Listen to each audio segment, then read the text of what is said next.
ଅଶୋକ ବନରେ ରାବଣ ସୀତାଙ୍କୁ ବନ୍ଦିନୀ କରି ରଖିଥିଲା। ବୀରଶ୍ରେଷ୍ଠ ହନୁମାନ ସୀତାଙ୍କୁ ଠାବ କଲା ପରେ ରାମଚନ୍ଦ୍ର ସୀତାଙ୍କୁ ଉଦ୍ଧାର କରିବା ନିମନ୍ତେ ଲଙ୍କା ଅଭିଯାନରେ ବାହାରିଲେ।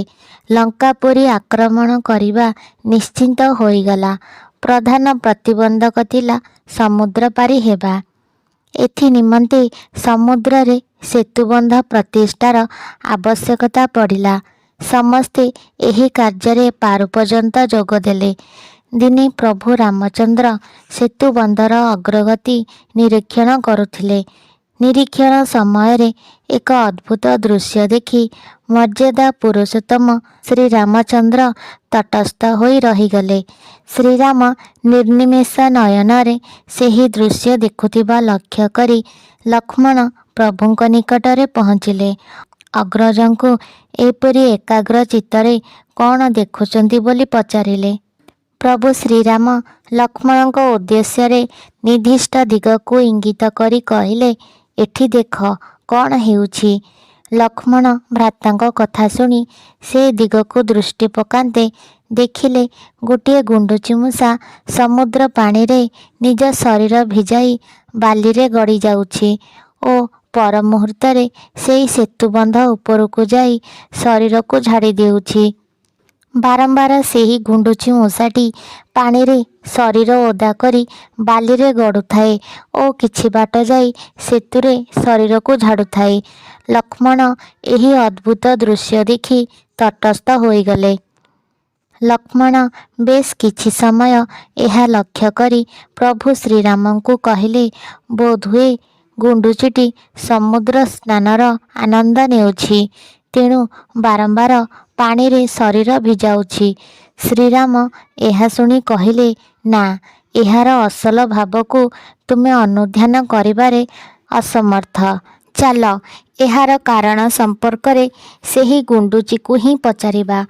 ଉଭୟେ ସେହି ଗୁଣ୍ଡୁଚି ନିକଟକୁ ଗଲେ। ଶ୍ରୀରାମଙ୍କ ପ୍ରଶ୍ନରେ ଗୁଣ୍ଡୁଚି ଉତ୍ତର ଦେଲା, ଏଭଳି ଏକ ପୁଣ୍ୟ କାର୍ଯ୍ୟରେ ମୁଁ କିଛିଟା ସହଯୋଗ କରୁଛି ମାତ୍ର। ରାମ ଉତ୍ସୁକ ହୋଇ ପଚାରିଲେ, ତୁମେ ଶରୀରରେ ଏଭଳି 150 ଧୂଳିକଣା ଆଣି ସେତୁ ଉପରେ ଝାଡ଼ିଲେ ବା କି ଲାଭ? ଏହା ଶୁଣି ଗୁଣ୍ଡୁଚି ଉତ୍ତର ଦେଲା, ପ୍ରଭୁ, ଆପଣ ଯାହା କହିଲେ ତାହା ସତ୍ୟ, କିନ୍ତୁ ଏହା ତ ପୁଣ୍ୟ ମହତ୍ କାର୍ଯ୍ୟ। ସେତୁବନ୍ଧ ଏକ ମହତ୍ ଉଦ୍ଦେଶ୍ୟରେ ହେଉଛି। ଦୁରାଚାରୀ ପାପୀ ରାବଣକୁ ବଧ କରିବା। ଅତଏବ ଏହି କାର୍ଯ୍ୟ ମୁଁ ନିଜର କୌଣସି ଆକାଙ୍କ୍ଷା ବଶତଃ ନୁହେଁ, ନିଃସ୍ୱାର୍ଥପର ଭାବରେ ମଙ୍ଗଳ ଉଦ୍ଦେଶ୍ୟରେ କରୁଛି। ହଁ, ମୋର କାୟା ଅତି କ୍ଷୁଦ୍ର। ବଡ଼ ଲୋକଙ୍କ ଭଳି ଏହି ମହତ୍ କାର୍ଯ୍ୟରେ ସହଯୋଗ କରି ନ ପାରିବା କାରଣରୁ ମୋର ମନରେ ଖେଦ ହେଉଛି। ଗୁଣ୍ଡୁଚିର ଏହି ଉକ୍ତି ଶୁଣି ସେଠାରେ ଉପସ୍ଥିତ ସମସ୍ତେ ଅଭିଭୂତ ହୋଇଗଲେ। କଥାର ସାରମର୍ମ ହେଲା, ମହତ୍ ଆକାଙ୍କ୍ଷା ନେଇ ମଙ୍ଗଳ ଉଦ୍ଦେଶ୍ୟରେ ସମସ୍ତେ ସାଧ୍ୟମତେ ସହଯୋଗ କରିବା ଉଚିତ।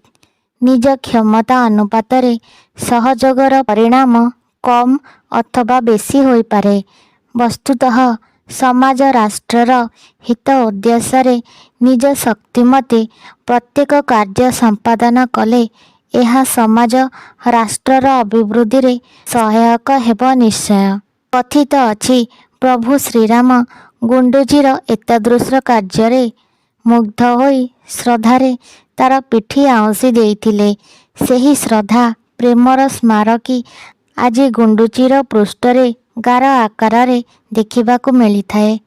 ଆଜିର ଏହି କାହାଣୀଟି ଯଦି ଆପଣମାନଙ୍କୁ ଭଲ ଲାଗୁଥାଏ ତେବେ ଭିଡ଼ିଓଟିକୁ ଲାଇକ୍, ସେୟାର ଏବଂ କମେଣ୍ଟ କରନ୍ତୁ। ଚ୍ୟାନେଲରେ ନୂଆ ଥିଲେ ଚ୍ୟାନେଲକୁ ସବସ୍କ୍ରାଇବ୍ କରନ୍ତୁ।